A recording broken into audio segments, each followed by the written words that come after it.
Okay, the value Restart. of wires to case determines which case. Oh, you're fine. Okay, so I'm confused on here we have our setup.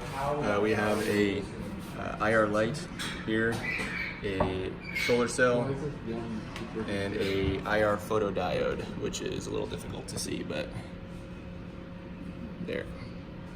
And so we have a setup so that the IR light illuminates onto both the cell and the diode.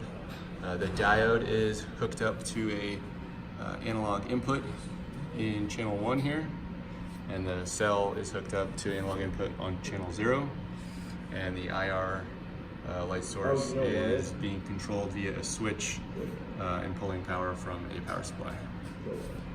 So our setup allows the user to apply power to the IR lamp, which toggles the switch, pulling power from the power source, and then outputs the solar cell voltage and photodiode voltage onto this chart.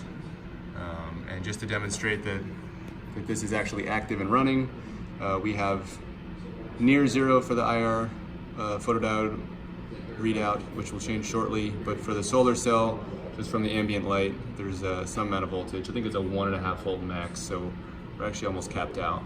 But just to show that this is actually can change, here's a drop due to a hand, and we can let it go.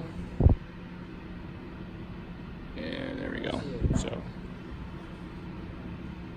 and back off. So with the IR light toggled on from this switch, we should see an increase in the voltage slightly, and the photodiode will output a probably whatever its maximum is. So here we have both kind of skip up, and you can toggle that off. And on the top left of the chart, we just have the actual readout, the numerical readout for both the solar cell voltage and the photodiode voltage. And this front diagram is pre-beautification.